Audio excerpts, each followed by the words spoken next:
Olá, meus queridos, minhas queridas. Estamos aqui com mais um episódio do Pod God com Kika Malki.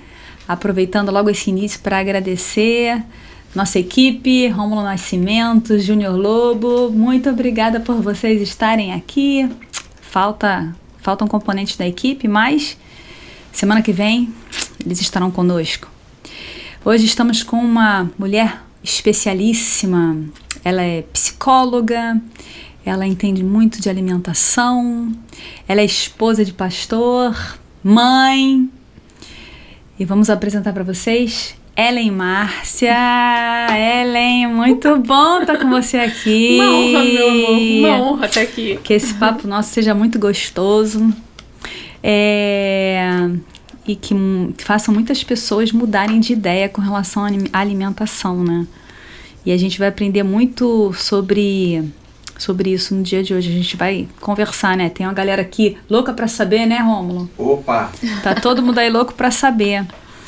Ellen, começa pra gente dizendo quem é Ellen Márcia hoje. Certo. Então, como você disse, né, Ellen é psicóloga. Mas vou começar lá do comecinho, filha da Dona Terezinha. Pode falar. Sou mineirinha, acho que pelo sotaque já deu para perceber, né? E sou filha da Dona Terezinha, do senhor Jair Pereira, tenho um irmão. E hoje nós estamos aqui no Rio, sou casada com o pastor Lemuel, servimos na igreja da Barra da Tijuca. Sou a mãe da Emily, mãe do Elon, e estamos aí para adorar a Deus, para servir, né, onde Ele acha que devemos, onde seremos úteis. Ótimo, maravilha. Então vamos agora começar pela sua infância. Fala um pouquinho pra gente da tua infância, da família, se tem irmão, se não tem, como é que era a relação de vocês em casa, principalmente se referindo à religião. Como é que funcionava a coisa? Então, já fiz menção do nome, né, dos meus pais. Eu sou filha mais velha. Tenho um irmão, diferença de 1 ano e 5 meses. Minha mãe se casou em janeiro, eu nasci em dezembro, no Natal, inclusive. E foi um período difícil, né? Porque recém-casados e de repente já apareceu no mesmo ano, já apareceu a filha. Mas foi uma família, assim, muito querida, muito cuidadosa. Minha mãe é uma pessoa muito amorosa, meu pai é um guerreiro. E ambos católicos, né? Nós não conhecíamos a igreja adventista. Então, diferentemente do meu esposo, eu não nasci na igreja. Meus pais eram católicos, assim, praticantes. E eu me lembro bem, aí eu já estava com meus 8 anos de idade, mais ou menos. Meu pai começou a estudar a Bíblia com um cunhado dele, que era adventista. E aí ele começou a se interessar e visitar a igreja e tal. E eu bati o pé dizendo... Eu ainda brincava assim, eu nasci católica, eu vou morrer católica. Conheço muita gente assim. Nasci católica, eu vou morrer católica. E as pessoas até pensam que eu nasci na igreja por me chamar Ellen, né? Mas não, meu pai não conhecia, nunca tinha ouvido falar em Ellen White, nada disso. Destino. O pai do céu já tinha encaminhado tudo, né? E daí ele foi me levando para os programas que tinham às vezes programas para as crianças, né? E eu fui me envolvendo e tal. Daí a pouco estava eu lá, decidida a ser adventista. Me batizei, não demorou. Eu acho que eu estava 1 ano e pouco depois, eu já estava decidida pelo batismo. E é interessante porque depois o meu pai saiu da igreja. Meu irmão também foi, né, junto comigo. Éramos nós 3, na época, então, adventistas. Mas aí meu pai saiu, meu irmão saiu. E eu fiquei sozinha. Fiquei sozinha na igreja nesse período. Minha mãe não se decidiu. Naquela época, ela demorou uns 5 anos para se decidir. E eu permaneci. Depois que eu entrei... Não saiu mais. Eu não nasci adventista, mas eu morri adventista. E você chegou na igreja adventista no momento que você participava do grupo jovem? Como é que era Então, isso? eu era criança, né? Quando eu cheguei, eu tava com meus 8 anos, 9, por aí. Então, eu sempre fui uma menina muito tímida. Muito, muito tímida. E depois, quando eu já me tornei jovem, eu era muito assim de chegar cedo na igreja, bem cedo, sentar no primeiro banco, para não ter que cumprimentar ninguém e não passar por mal educada. Porque eu era muito tímida mesmo, sabe? Eu ia falar, tá parecendo alguém que eu conheço, mas não é porque... Não é pra passar por mal educada, não. Não era por timidez. Não, né? Não, eu era por timidez mesmo. Eu sento lá no primeiro por causa do foco mesmo.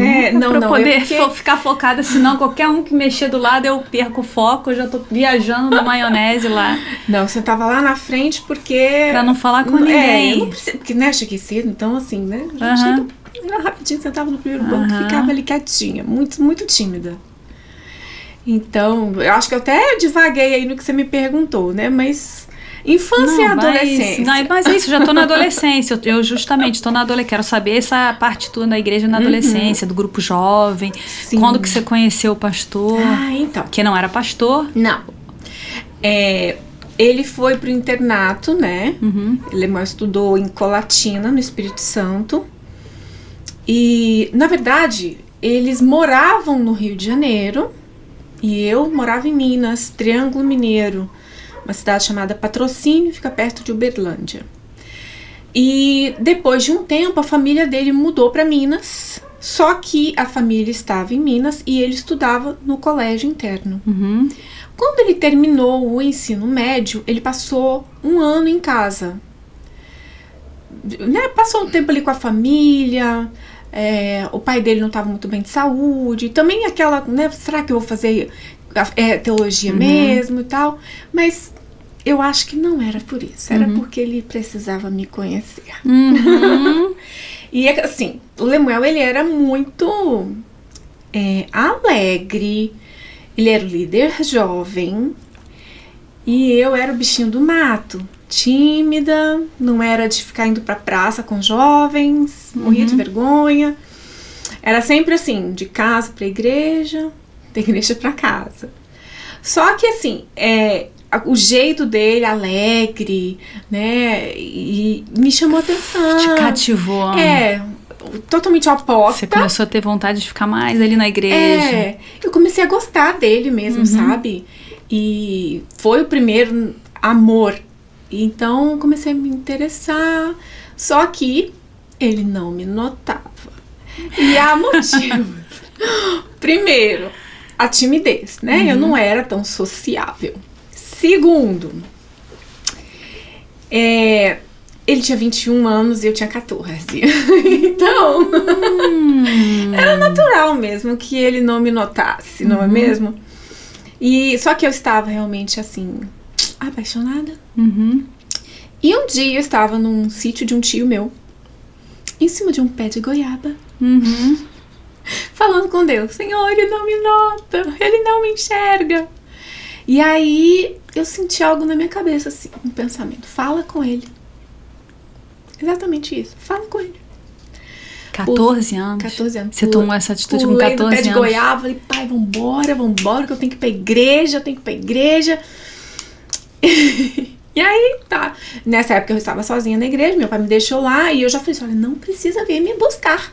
Eu vou a pé pra casa da avó. Beleza. E aí acabou o culto. Eu procurei ao final, né? E falei assim: olha, mãe, eu gostaria de falar com você. Ele: pois não, pode falar. Eu olhei pro lado, meu Deus. Tava de agonia, um ancião, um monte de gente. Eu falei: como é que eu vou me declarar aqui, não é mesmo? Aí eu falei assim: a gente pode ir caminhando? Aí depois não, achou meio estranho, né? Aí fomos caminhando e eu falei com ele assim, exatamente assim: olha, eu não tenho expectativas, mas eu quero que você saiba que eu gosto de você. Exatamente isso. Ele regalou o olho. Menina, que coragem é? Ele falou isso? Que coragem é essa? Que ele não tinha. Ele realmente, você me pegou de surpresa. Eu não posso te falar nada, te oferecer nada, porque nunca imaginar uma coisa dessa.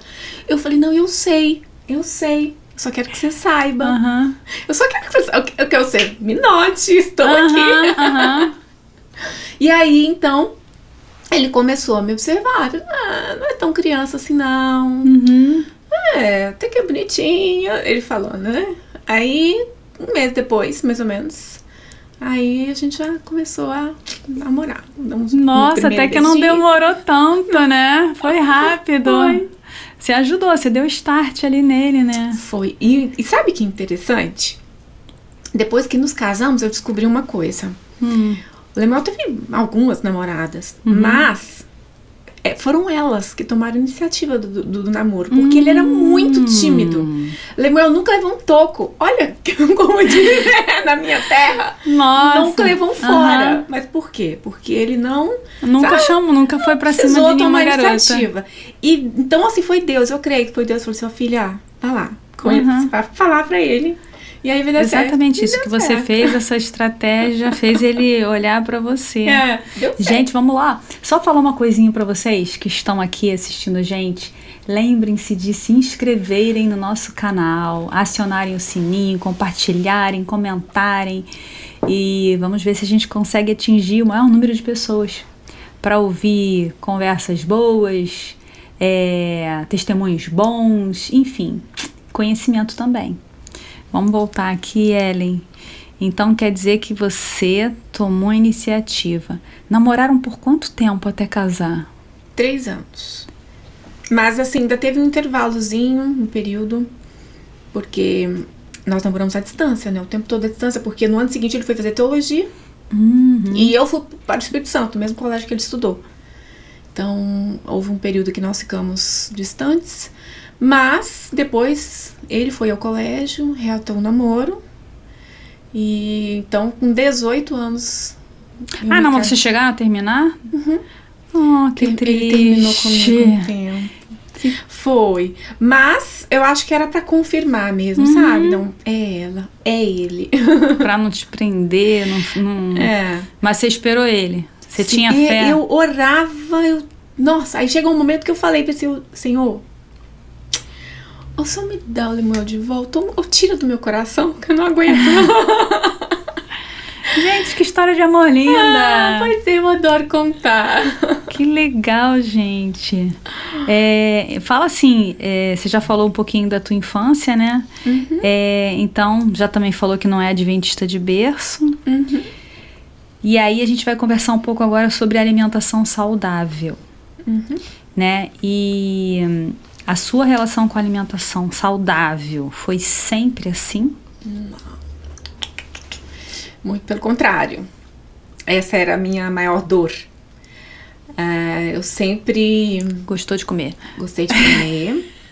Mas era uma relação conturbada e de amor e ódio mesmo, sabe? Eu tinha episódios de compulsão alimentar e vivia naquele eterno efeito sanfona, né? Engorda, emagrece, engorda, emagrece.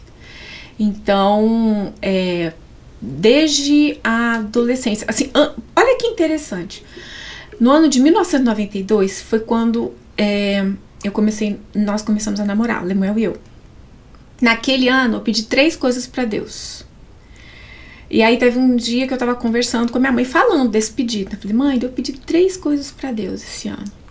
Só faltou a terceira. Aí, o que foi que você pediu? Eu falei assim, mãe, eu pedi pra Deus me ajudar a emagrecer. Então, isso lá, quando eu estava com meus 13 para 14 anos, pedi pra Deus me ajudar a emagrecer. Pedi pra Deus me ajudar a namorar o Lemuel. E eu tava namorando. Só faltou o internato, mãe. E aí, nesse exato momento, chegou um primo, exato momento mesmo. Chegou um primo lá em casa, falando, Marcinha, tem um tal de Zeferino no telefone lá em casa querendo falar com você. Era o 3º pedido sendo atendido, era a bolsa de estudos. Então, desde a minha puberdade, eu sempre tive problemas com o meu peso e, obviamente, em consequência da minha relação com a comida, né? Então, aí depois eu emagreci, fiquei magrinha. O Lemuel nem fala que nem lembra de mim, gordinha, né? Antes, quando namoramos. Mas depois de casada, aí engordei, emagrecia. Cheguei a ser sócia vitalícia do Vigilantes do Peso. E é interessante, porque no Vigilantes eu consegui chegar na meta, e a gente paga toda semana, né, até alcançar a meta. Depois que alcançamos a meta de peso, nós pagamos mais 6 semanas para nos tornarmos sócios vitalícios. E o meu marido apoiou ali, financiando ali direitinho. Pronto. Agora eu era sócia vitalícia do Vigilantes do Peso. Na minha mente, acabou. Não mais engordarei. No segundo mês eu teria que pagar multa porque eu tinha engordado. E aí, né? O marido já não concordou em continuar financiando. Resultado, o que eu tenho de vitalício do Vigilante é só o cartão azul. E tá lá em casa até hoje. Porque engordei tudo de novo. Era sempre assim. Mas porque você saiu daquela dieta ou porque teu organismo começou a, de repente, se acostumou e aí, não sei, às vezes a gente tá fazendo uma atividade, para a atividade, continua com aquele número de calorias e aí começa a engordar aos poucos. Ou você mudou mesmo, você começou a abusar? Eu sempre fui sedentária, sempre não. Graças a Deus agora não sou mais. Mas não faz muito tempo. A minha dificuldade também com exercício físico era real. Então, eu tentava emagrecer através da dieta. Para você emagrecer sem fazer exercício físico, você precisa de dieta restritiva, né? E dieta restritiva, ela acaba não sendo sustentável. Então, quando eu voltava a comer normal, eu começava o processo de reganho de peso. E ao perceber que estava ganhando peso, né, a gente acaba às vezes chutando o balde também. Tem isso. E aí volta a comer de tudo e muito. E assim eterniza-se o efeito sanfona. Entende? Então era exatamente isso. Quando eu falava em comida, eu tinha ali com ela uma relação de amor e ódio.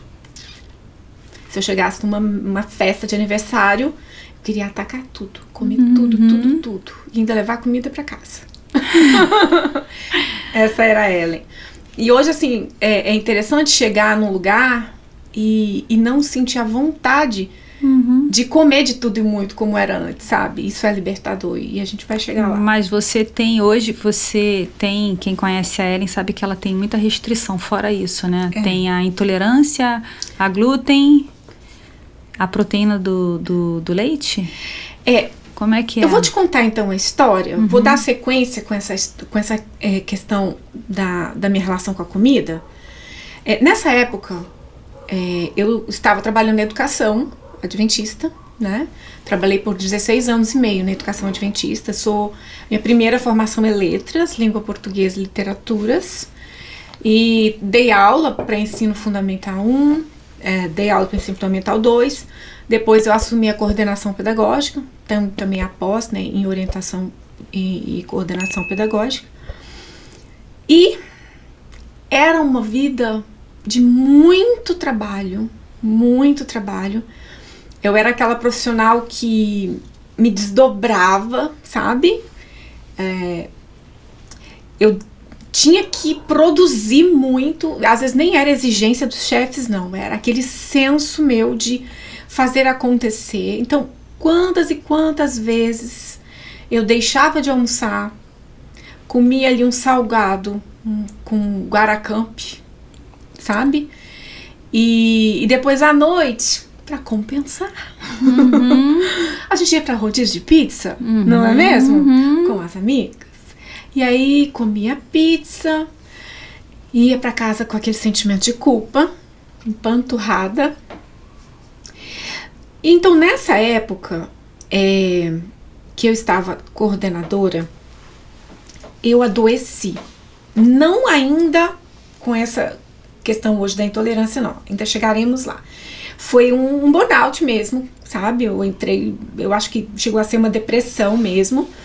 E eu precisei sair de licença da escola, eu entrei na perícia do INSS com um atestado médico para 30 dias, saí de lá com um afastamento para 3 meses. Então, a perita viu que eu realmente não estava bem. Só que aquela licença já era Deus falando comigo, sabe? Era Deus me mostrando o que eu estava fazendo com o meu corpo. Até um dia, para você ter uma noção, uma vez a escola seria avaliada pela União, que é a organização acima da associação, né? Onde eu trabalhava. E eu queria que a nossa escola recebesse a maior nota. E então, eu comecei a trabalhar às 6 da manhã. Eu trabalhei o dia inteiro, emendei a noite inteira, e no outro dia até o horário da avaliação, às 3 da tarde. Eu tomei um banho, para não dizer que eu não descansei. Eu tomei um banho, especificamente, um banho. E comi, sei lá o que eu comi, mas era sempre muito mal. Então, eu estava me destruindo em todos os sentidos. E aí veio a depressão, a licença, e nesse ínterim nós fomos transferidos. Depois da licença, eu ainda recebi um convite para trabalhar num excelente colégio, lá na FAD Minas, em Lavras. Eu era boa profissional. E então, mesmo depois de passar por isso, recebi esse convite. E eu pensei assim, ai, Deus está me dando uma nova chance para trabalhar na educação agora de um jeito diferente, né? E tal, de forma saudável, né? Respeitando os meus limites, etc. Mas o interessante é os caminhos de Deus. Naquele distrito, eu conheci 2 ovelhas que desenvolviam um projeto chamado Uma Mulher Moderada. E elas ajudavam o grupo a emagrecerem através da palavra de Deus. Era um livro da autora Dee Brestin, e ela fazia uma aplicação da palavra de Deus no processo de emagrecimento. Ali, escamas caíram dos meus olhos. E olha que você está falando aqui com uma mulher que era esposa de pastor, líder de igreja. Eu tinha me apaixonado por Jesus desde os meus 8, 9 anos de idade. Eu era uma pessoa fiel, sabe? Eu amava a igreja. Sempre fui, sabe, muito apaixonada pela igreja. Conhecedora daqueles dos 8 remédios naturais. Sim. Só que, olha só, quando ia alguém pregar sobre saúde na igreja, eu não gostava. Não gostava. E eu olhava pro lado e falava assim... Salvação agora é pela soja, por acaso? Como se aquela questão da alimentar fosse ponto de salvação, né? Então eu rebatia e eu pensava assim, a minha salvação tá aqui, eu preciso ter meu relacionamento com Deus, ler a Bíblia e tal. Tá, aqui tá a minha alimentação. Eu não como nada ilícito, eu não bebo, eu não fumo, entendeu? Tá tudo bem, eu só como o que é lícito, né? E fazia vista grossa no que eu deveria enxergar, entende? Mas aí Deus foi me moldando. E aí ele foi me moldando. E eu fiquei ali muito comovida com aquele projeto. E foi tão forte, que eu pedi demissão da educação. E eu senti Deus me chamando a trabalhar com aquilo. Me senti Deus me pedindo para transformar aquilo que era minha maior dor na minha missão, sabe? E aí comecei a estudar, já comecei com uma pós-graduação em psicologia positiva e coaching, e depois então veio a graduação também. Mas eu queria falar de Bíblia, eu queria falar do coping religioso, né? Que é o enfrentamento dos problemas que nós temos, muitas vezes relacionados à saúde, no caso, através dessa questão espiritual, sabe? Da espiritualidade. E aí, beleza. Comecei a trabalhar com isso na internet, criei várias turmas de emagrecimento. Tava fluindo bem e tal. Mas, em um dado momento, eu comecei a sentir dores muito fortes na minha coluna. Muito. Era uma dor que queimava as minhas costas. Era tipo uma dor diferente, sabe? E tratando como se fosse algo mecânico, com ortopedista. Muita medicação, mas nada resolvia. Deve ser fibromialgia, nada resolvia. Tem as hérnias, tá? Mas era para ela estar dando sinais de melhora com a fisioterapia e tal. Medicação não resolvia. Então, depois de 3 meses de sofrimento, sem conseguir dormir à noite, é que era pior.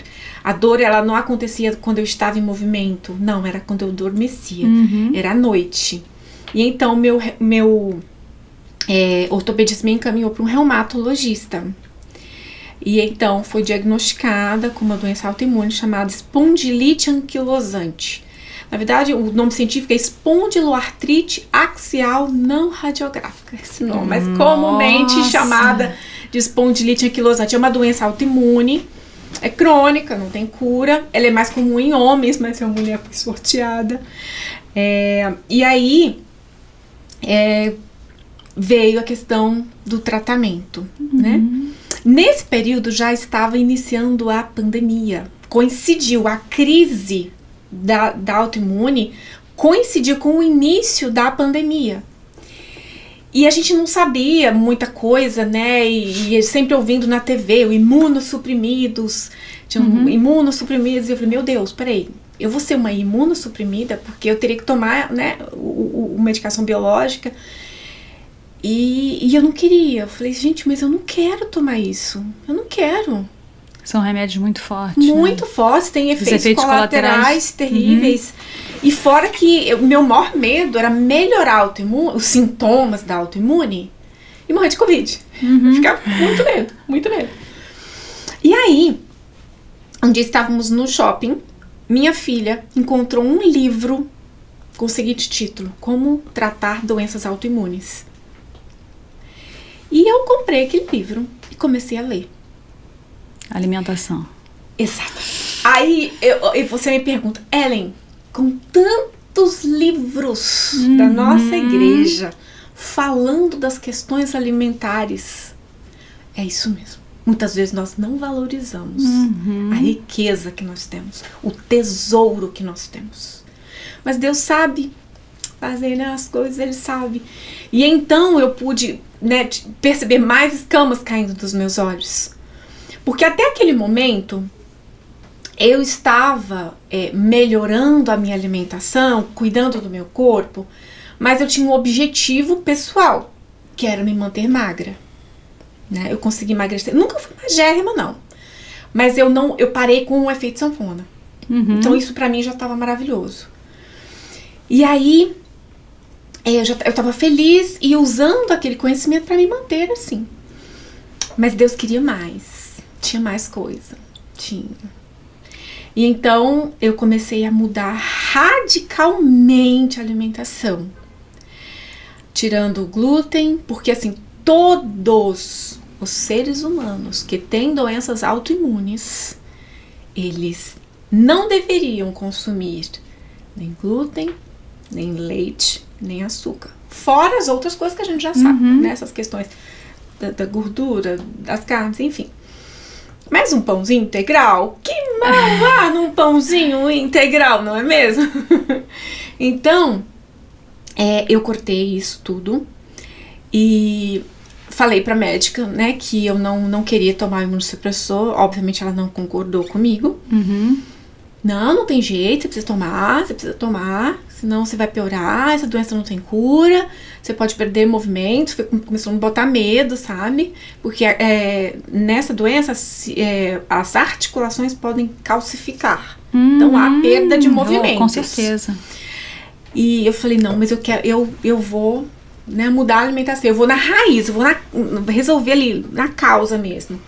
Aí mudei de reumato. O outro também não concordou.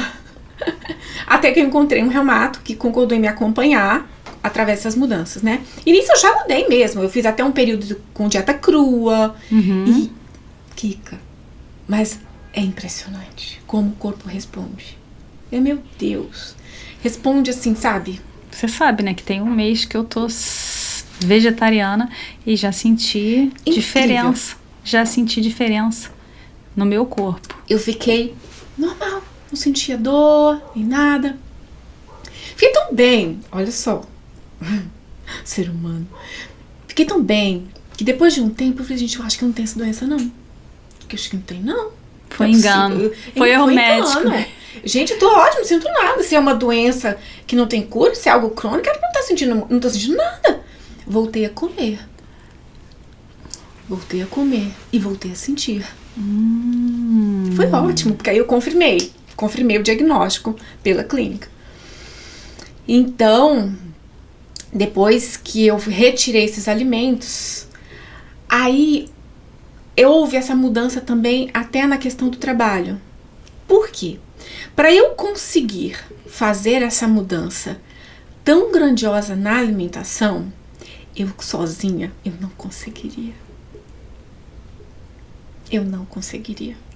Foi aí que eu entendi o que está lá em 1 Coríntios 10:31. Quer comais, quer bebais, quer façais qualquer outra coisa, fazer tudo para a glória de Deus. Eu amo a ênfase de Paulo nesse texto. Primeiro, ele usa a especificidade, ele é bem específico. Quer comais, quer bebais. A principal estratégia do Satanás é o apetite. Foi através do apetite que o pecado veio ao mundo. Foi a primeira das 3 tentações que ele usou com Jesus no deserto. Então, quer comais, quer bebais. Aí depois ele generaliza. Quer façais qualquer outra coisa. E depois ele ainda dá ênfase. Fazei tudo para a glória de Deus. Então, até aquele momento eu estava mudando a minha alimentação. Para quê? Para emagrecer. O primeiro momento que eu entendi foi para emagrecer, que era para você. Para emagrecer. O segundo momento foi para sua saúde. Para a minha saúde. Exato. E aí que você vai chegar aí em Jesus. É que eu entendi essa questão de Cristo estar no centro. Ali que aquele texto, porque eu fazia vista grossa desse texto de Paulo, nos meus tempos de comelança. A fazer vista grossa, porque ele é muito claro. E você não... O que significa comer para a glória de Deus? Né? E você está falando aqui na espondilite anquilosante. E de repente, quem tiver esse diagnóstico e estiver assistindo esse PodGod, vai ter esse toque, né? Que você teve com relação à alimentação. Que de repente não. Pelo que você falou, com certeza, porque nenhum reumatologista iria aceitar isso como uma forma de cura, né? Porque para os médicos não é sustentável. Para os médicos. Então eles fazem por responsabilidade mesmo, sabe?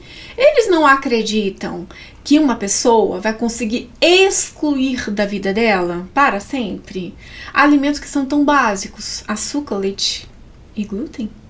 Então, eles não acreditam. E alguns não concordam, não acreditam não só na questão da sustentabilidade da dieta no paciente, mas também não acreditam que isso vai resolver o problema. Sabe? Não tem jeito, já aconteceu, já tá doente, é crônico, toma remédio. É só isso.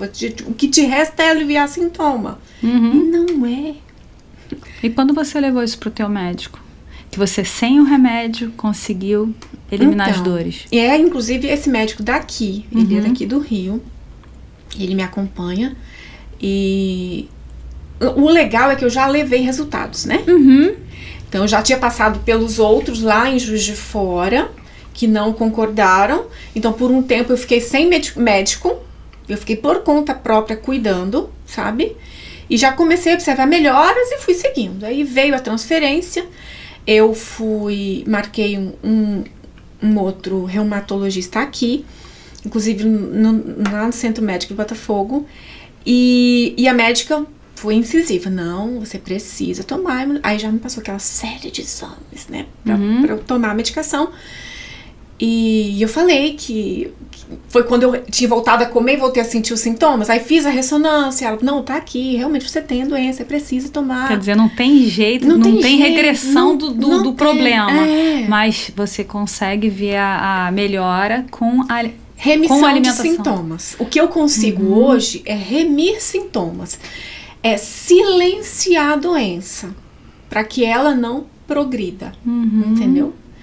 Aí deixei essa médica e fui para esse outro, e esse concordou. Ele falou, não, tudo bem, a gente vai fazendo os exames, vendo as taxas inflamatórias, né, e tudo bem, vamos lá, você acredita e você já viu o resultado, não é mesmo? Então tá bom, então vou te acompanhar. Te apoiou. E ele percebeu, né, ele acompanhou, não, continua, tá beleza. No fundo, de repente, ele podia ter pego você para objeto de estudo dele, para os próximos pacientes, né? Pois é, inclusive tem uma colega nossa da nossa igreja, que também é paciente dele, e é a mesma experiência, então é uma forma até da gente testemunhar, sabe, da nossa mensagem de saúde, é bem legal.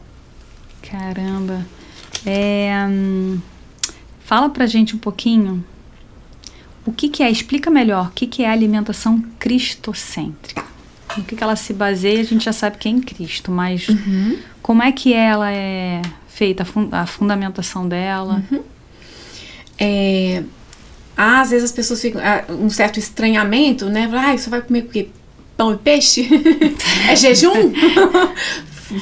Né? Direto, às vezes até vem esse tipo de comentário, mas não tem absolutamente nada disso. Para a gente entender a alimentação cristocêntrica, precisamos entender que existem outros dois tipos de alimentação.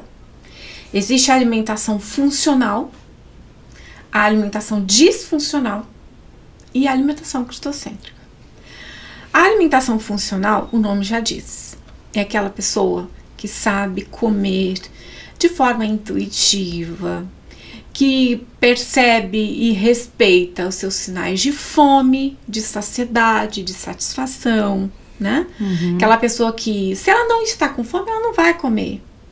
E se ela se percebeu farta, ela vai parar de comer, mesmo que a comida esteja gostosa, e mesmo que haja comida no prato, ela vai parar. E tem aquele também que já come pouco, já fala, como pouco, saio da mesa, eu conheci já, eu aprendi a sair da mesa com fome. Então, esse é o que a nutrição comportamental chama de comedor cuidadoso. Existem alguns diferentes tipos de comedores. O comedor cuidadoso é aquele que está sempre preocupado com a saúde, sempre lê os rótulos, ele come aquilo que ele não gosta muitas vezes, mas ele sabe que é saudável, então ele vai comer, ele senta e sai com um pouquinho de fome ainda, porque ele sabe que comer menos é mais saudável, né? Esse é o chamado comedor cuidadoso. Porém, há algumas disfuncionalidades nesse caso. Por que ele não é a mesma coisa do comedor intuitivo? Porque esse, às vezes, ele se sente culpa se ele come uma coisa que não é saudável. Aí ele se sente culpado, né? Há também quem, em dado momento, não consegue lidar com essa preocupação toda e acaba comendo em exagero. Então, há, às vezes, esse 8 ou 80. Tem também o comedor que é profissional em dieta, né? Que é aquele que sabe contar as calorias de tudo, que tá sempre buscando novas dietas porque a anterior não deu certo, né? Então esse é o que a nutrição comportamental chama de comedor profissional em dieta. E nós temos também aquele que é o comedor intuitivo. Ele tem uma relação saudável com a comida. Ele sabe respeitar a sua sabedoria interna. Aquilo que Deus colocou, nossos sinais de fome e de saciedade, ele sabe respeitar. E ele sabe também comer algo que ele acha gostoso, sem exageros e sem se sentir culpado. Mas veja, Esses exemplos de comedores que eu falei para você estão dentro dessas duas versões aí, de alimentação funcional, que é aquele que come direitinho, respeitando os sinais do corpo, e tem o disfuncional, né? Que aí vem as questões da compulsão alimentar também aí dentro, os transtornos alimentares. Então, e a alimentação cristocêntrica? Deu para entender? Esses outros dois, né? Aí entra a alimentação cristocêntrica. Na alimentação cristocêntrica, o nosso foco é a adoração.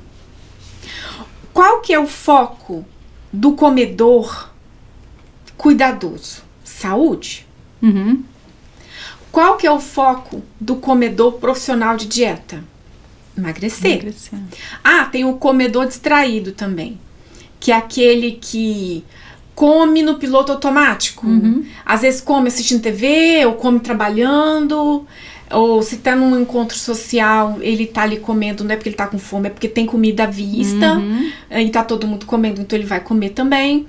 Então, esse também às vezes come para distrair-se das questões do pensamento, questões emocionais. Tá ali também com o objetivo de se distrair ou se socializar, né? E quem tem a alimentação cristocêntrica tem como objetivo adorar. É verdadeiramente fazer o seu prato pensando, como eu posso demonstrar amor? Agradar a Jesus. Exatamente. E parece uma coisa assim, ilógica, e parece que no primeiro momento dá essa impressão mesmo, porque quando a gente faz nosso prato, a gente tá pensando, gente, é no cheirinho da comida, é no nosso apetite, é em nos deliciar daquilo. Mas você falando assim faz todo sentido, né? Não faz. O que Jesus deu pra gente? O que Deus fez pra gente? Isso aqui, essa fritura, foi ele que criou? Né? Isso aqui vai agradar ele? Sim. Esse açúcar que a gente sabe que é todo cheio de química, vai caloria agradar vazia. Ele? Cara, faz todo sentido. Não faz. Agora, tem um porém. Essa adoração não começa no prato. Se você, eu quero comer pra honra e glória de Deus, não vai começar no prato. Vai começar na tua intimidade ao acordar. Eu costumo dizer o seguinte. Vou usar uma analogia aqui. Suponhamos que tá um casal. O marido tá fazendo aniversário. Daí tem uma festinha. O marido tá fazendo aniversário. Tá aqui o bolo. Aqui tá a esposa e a mãe. E as duas disputando. Pra quem ele vai dar o primeiro pedaço. Muito comum, né, gente? Pra quem ele vai dar o primeiro pedaço. Se ele der o primeiro pedaço pra mãe, a esposa vai ficar emborrada. Não vai? Aí ele fala, amor, eu te dou o resto do bolo todo. Não interessa, não é o primeiro pedaço. Por quê? Porque o primeiro pedaço você dá pra quem você quer honrar. Não é? O primeiro pedaço nós sempre damos pra quem a gente quer honrar. E assim é também com o nosso dia. A alimentação cristocêntrica, ela não começa no prato. Ela começa quando nós iniciamos o nosso dia. Quem é que recebe o primeiro pedaço do nosso dia? São as notificações do WhatsApp. Não deveria, né? Do Instagram. Entende? Não deveria. E ali, naquele momento de comunhão, de relacionamento, eu gosto ainda mais dessa palavra, que é relacionamento. O que a gente come não nos salva em nada. Claro. O que a gente come, o que a gente deixa de comer, não interfere em nada na nossa salvação. Diretamente, não. Não. Por quê? Porque o sangue de Cristo é suficiente. O sangue de Cristo é suficiente. Nós somos salvos pela graça. Não é pela soja. Não é pelo pãozinho sem glúten. Mas nós devemos deixá-lo feliz. Só que quando a gente se relaciona de verdade com Deus, quando Cristo realmente é o centro da nossa vida, a gente fica querendo agradar. Não é assim? A gente não quer agradar o filho que a gente ama. Eu vou fazer essa comidinha porque meu filho gosta tanto disso. A gente quer agradar porque a gente ama. Assim acontece a alimentação cristocêntrica. Deus primeiro se torna o centro da nossa vida. E depois ele vai se tornar o centro da nossa alimentação. Porque é uma extensão do nosso relacionamento com ele. Sabe? Como eu vou adorar? Como é que eu vou cumprir de verdade? 1 Coríntios 10, 31. Quer comais, quer bebais, comer pra glória de, fazer isso pra glória de Deus. Como? É lá quando a gente acorda. Entendeu? Então aí isso fez muito sentido. E aí comecei a conseguir mudar de verdade. Não era aquele negócio assim, eu vou fazer essa dieta. Fiz a dieta, emagreci. Então agora eu já tô magra, agora eu posso comer. Agora eu posso. Não, é uma coisa pra tua vida. A adoração é pra vida toda. A gente muda o nosso jeito, a gente muda a nossa identidade alimentar. Eu costumo dizer. Entendeu? E essa alimentação se baseia em... Quando a gente fala em alimentação cristocêntrica, Ellen Márcia, não trabalho a parte nutricional. Tá? Às vezes, aliás, algumas pessoas até pensam... A gente vai trazer a nutricionista aqui, né? Isso, é legal. Falar. Porque eu sempre trabalhei em parceria com as Nutris, né? Eu trabalho a parte espiritual, né? No meu CPF, no meu perfil pessoal, eu trabalho essa parte espiritual, né? E dentro do setting terapêutico, a gente trabalha a parte psicológica. Então, agora, a nutrição, aí eu sempre tive eu trabalhei com nutris maravilhosas e a gente se unia com esse propósito de orientar a pessoa. Mas assim, você pode dar uma dica que Jesus deixou pra gente? É bíblico que a gente não deveria comer carnes? Então, nós temos em Levíticos, né, os textos que falam das carnes que são consideradas imundas. Nós acreditamos que o que está na Bíblia não é só para um período, acho que está ali é pra gente também. Então, isso está claro, não devemos comer. A carne foi liberada após o dilúvio, né? Houve uma necessidade. Mas teve uma necessidade, houve uma necessidade, um porquê, né? Então, e hoje nós já vemos muitas notícias que as carnes de hoje elas são muito adulteradas, né? Muito hormônio, não tem muita coisa. Então, se você falar assim, eu não quero saber do espírito de profecia, né? Nós, adventistas, acreditamos no que Ellen White escreveu, né? E ali no espírito de profecia, nós temos textos muito claros aconselhando ao não uso de carne. Mas, se nós não quisermos usar o espírito de profecia, eu não acredito, então vai dar uma pesquisada. Pesquisa um pouquinho sobre a questão da carne vermelha, principalmente em relação ao câncer. Então, assim, existem muitos estudos científicos. Até o próprio trigo, né? Teve uma mudança gigantesca. Eu tava o trigo vendo de hoje não que, é o trigo. eu estava ouvindo, não sei se eu tô certa, mas que o trigo de antigamente tinha 2 proteínas, hoje tem quase 50. É uma coisa assim... É absurdo. A modificação genética foi muito útil para a indústria, muito, muito útil. Mas para nós, seres humanos, ela é realmente... Ela mata. Avassaladora. O trigo, ele destrói o intestino. E além de fazer com que o nosso intestino se torne permeável, né? E aí, substâncias que não eram para ir para o sangue acabam indo. Eu estou falando assim de forma bem simplista aqui. E além disso, a molécula do glúten, muitas vezes, ela é reconhecida como se fosse, sabe... partes do nosso corpo. E daí vem as doenças autoimunes. O nosso corpo destrói si mesmo. Então é um veneno. Mas você acredita? É o telefone. Então, telefone? É o telefone, gente? É o telefone. Agora sim eu tô ouvindo. Ó, o Cristão Anônimo. Só um minutinho. Oi, Arlen, tudo bem? Me diz aí, qual a maior dificuldade que você encontra com as pessoas quando fala das restrições alimentares? Ui, Cristão Anônimo pra gente. Então, uma das maiores queixas é em relação à consistência.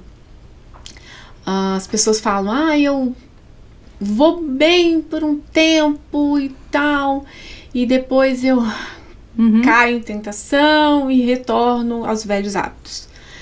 Mas, geralmente, porque essas pessoas estão buscando um objetivo pontual do emagrecimento, né?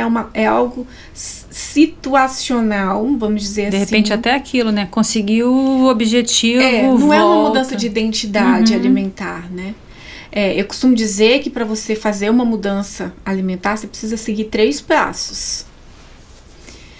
Primeiro, conversão. Segundo, preenchimento. Eu vou explicar.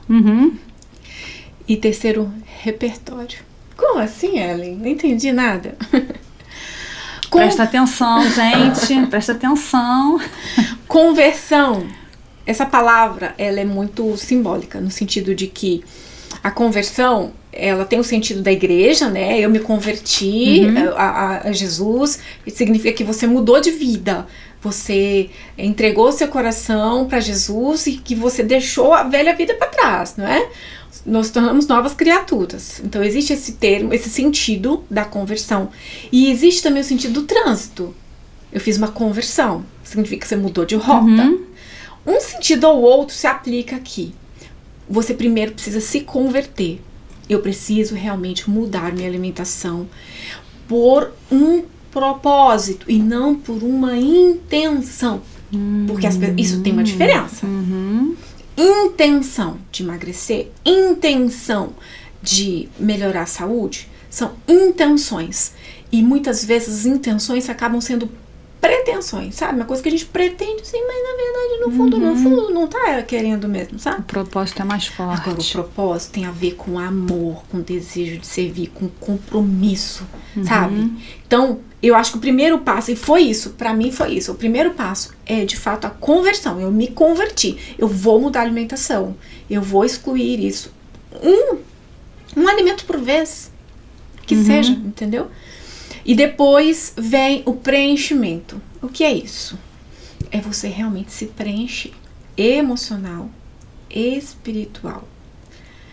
Principalmente nessas duas partes, emocionalmente e espiritualmente. É você se informar, buscar informar. Nossa, gente, é libertador. Quando a gente lê estudos que falam dos malefícios, né? Quando a gente lê livros que nos inspiram a fazer mudanças. E em especial, quando nós nos preenchemos a palavra de Deus. Então, é necessário esse preenchimento diariamente. Diariamente. E depois vem repertório. Repertório alimentar. Porque a gente precisa ter alegria, gente. Deus quer que você sinta prazer na hora de comer. Se Deus não quisesse que a gente sentisse prazer, Ele não teria colocado papilas gustativas na nossa boca. Ele pôs não é? Exato. Se Ele pôs papilas gustativas na nossa boca, é que a gente quer que a gente sinta prazer na hora de comer. E olha a variedade de frutas, tanto cada uma mais gostosa que a outra. Por quê? Porque Ele quer que nós tenhamos prazer. Então não adianta você retirar aquilo que você gosta da sua alimentação. Só. Não, você precisa acrescentar receitas saudáveis e gostosas. Tem uma colega nutricionista, a doutora Raquel Valença, ela diz assim, para ser saudável tem que ser gostoso. E eu concordo com ela. Para ser saudável tem que ser gostoso. Porque se não for gostoso, acaba não sendo sustentável. Entende? Então, se a gente segue esses 3 passos, conversão, preenchimento, repertório, e se a gente leva e conduz isso por um tempo, a gente vai mudar a sua identidade alimentar. Você não tá fazendo uma dieta.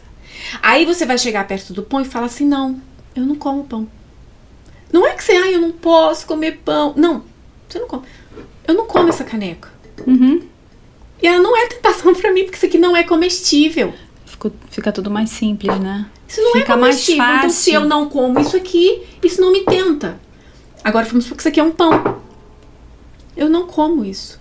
E se não como, não me tenta. Mas na verdade você pode comer o pão mais preparado, sem o glúten. O pão do meu repertório. Entendeu? Que a gente precisa de um repertório para substituir.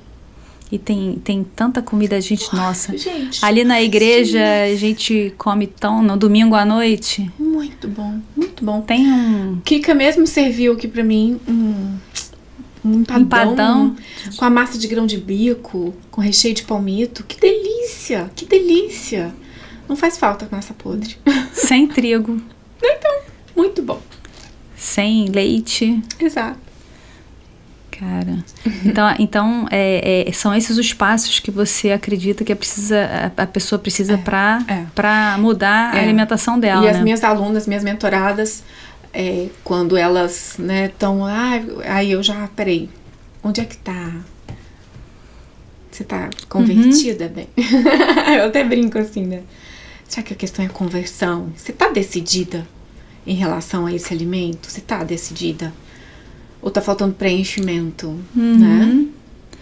Ou é repertório? Você chega na geladeira, só abre, não tem o que comer, mas aí não vai dar. Você pode estar cheio do Espírito Santo. Você tem que buscar. Você precisa de repertório também, porque Deus colocou infinidade de opções aí pra gente. Mas a gente tem que ir lá no supermercado comprar. Deus não vai fazer compra por nós. Tem que fazer um curso também de alimentação. Olha só, vamos dar uma pausa rápida para falar dos nossos patrocinadores com Júnior Lobo. Opa, Kika, que legal a conversa, né? Então, vamos falar aqui dos patrocinadores. São eles: Rafael Branquinho Material de Construção, My Melody Soundtrack e a Rádio Gospel City, onde o herói é de verdade. Um abraço pro nosso amigo Neto Matos. Aquela rádio Rocão já falou. 80. Isso aí. Um abraço, Neto. Ellen, antes da gente terminar, deixa as tuas redes sociais. Como que as pessoas podem te procurar para saber mais sobre a alimentação cristocêntrica, ou até mais sobre o seu problema, né, autoimune, que elas possam ter uma luz lá no fim do túnel, né? De repente assistindo. Pode falar ali para aquela câmera ali, se você quiser. Meu perfil pessoal é Ellen, com um L só, mais simples, fácil de escrever. Ellen.triunfo. E até uma curiosidade, esse triunfo vem exatamente de transformar a nossa doença, nosso problema de saúde, em um triunfo do lado do Senhor Jesus, em vitória. Mas não tem nada a ver com o teu sobrenome, né? Não. É um nome mesmo que você deu. Porque o meu curso chama-se Trunfo e Triunfo. E ali você dá todas as explicações. Vamos abrir a caixinha de promessas. Você vai pegar uma promessa e vai falar um pouquinho o que você entendeu desse versículo. Não tenha medo do que está prestes a sofrer. O diabo lançará alguns de vocês na prisão a fim de prová-los, e terão aflições por 10 dias. Mas, se você permanecer fiel mesmo diante da morte, eu lhe darei a coroa da vida. Eu falo para aquela câmera ali? Pode ser. Cara, eu acho que também tem tudo a ver com o que a gente falou aqui. Incrível. Vejam. Eu sei que mudar a alimentação gera, sim, um certo medo, um receio, porque a comida, ela é um alívio muito barato, fácil, acessível, politicamente correto, incentivado, né? Então dá medo. Mas presta atenção, o diabo lançará alguns de vocês na prisão. E muitas vezes a comida é prisão para muita gente. Eu já fui aquela pessoa que não conseguia dizer não. Eu não conseguia recusar. Não conseguia. E eu comia até não aguentar mais. Aquilo era prisão. Hoje eu tenho liberdade para dizer não. E você também pode ter liberdade para dizer não. Então, é o diabo que quer te manter preso nessa prisão, a fim de prová-los. Assim como ele colocou Eva à prova, né? Foi o apetite que ele usou. Assim como ele colocou Jesus à prova. A primeira tentação, transforma essa pedra em pão, você está 40 dias sem comer, né? Você também passará por provas.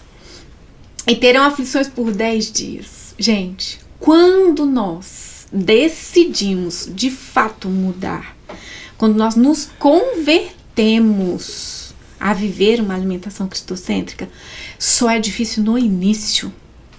É só no início. Eu poderia dizer 10 dias. Sim, 10 dias. Mas depois você começa a desenvolver novos paladares. O seu cérebro esquece daquela necessidade de dopamina em exagero. Você começa a se satisfazer com a dopamina que as comidas que são saudáveis liberam e você realmente vai se sentir feliz. E o sofrimento é por 10 dias. Mas se você permanecer fiel, mesmo diante da morte, mesmo diante desses desafios alimentares, eu lhe darei a coroa da vida. Maravilhoso, perfeito. Eu lhe darei saúde, eu lhe darei autoestima, eu lhe darei salvação. Porque é o primeiro que a gente quer, salvação. A alimentação é consequência disso. Isso aí, perfeito. Agora, aquela pessoa que chega pra você e pergunta: mas só um chocolatinho, um sorvetinho, tem problema não, né? Pois é, então vamos lá. Se você é um comedor intuitivo, você vai achar um absurdo eu dizer que não pode nem um pouquinho. Aí entram, né, as questões muito comentadas na internet do terrorismo nutricional. Nós não estamos falando aqui de terrorismo nutricional. O meu público, pelo menos eu falo para quem tem uma doença crônica. Uma doença crônica. Aí eu te pergunto, um pouquinho de gasolina numa casa que tá pegando fogo, vai amenizar? É só um pouquinho, mas é só um pouquinho de gasolina. Não vai aumentar o negócio. Claro. Vai aumentar o que já tá ruim. Exato. É a inflamação, né, do corpo. Exato. Se a pessoa tem uma doença crônica, ali a coisa já não tá legal. Tá pegando fogo. Então, o pouquinho é um pouquinho de gasolina no fogo. A doutora Márcia Vidotto, no livro Saúde Nua e Crua, traz o comentário de um cardiologista que trabalhou por 23 anos, ou 33, não sei agora. E ele fala o seguinte: você comer só um pouquinho não vai resolver o problema da sua doença. Por quê? Só vai fazer com que ela progrida lentamente. Mas a doença vai continuar progredindo.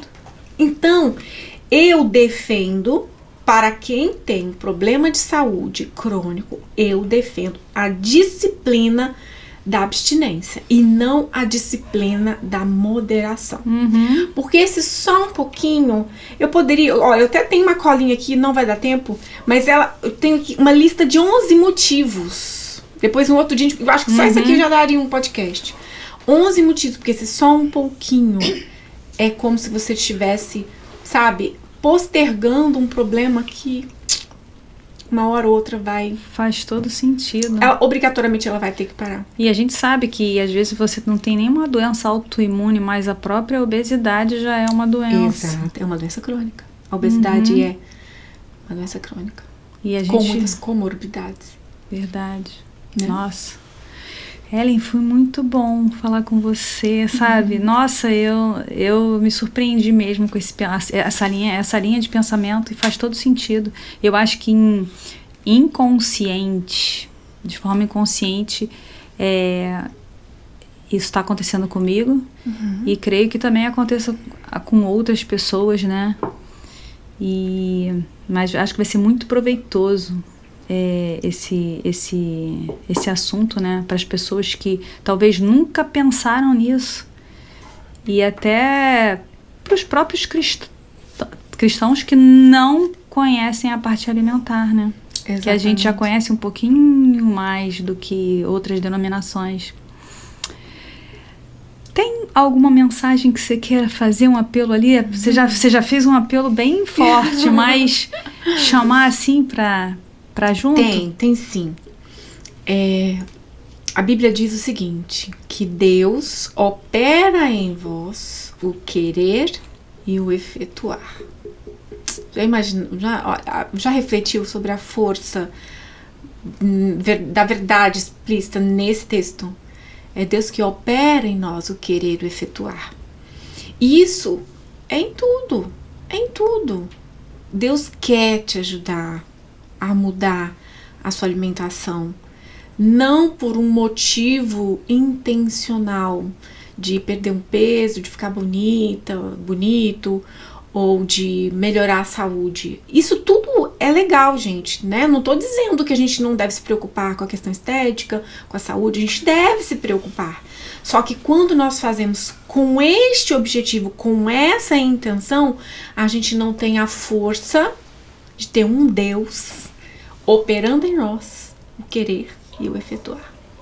Esse é o ponto. Muito bom. Eu acho que a gente teve um papo muito legal, foi muito show. Gostei. Passamos por todas as fases. É isso, gente.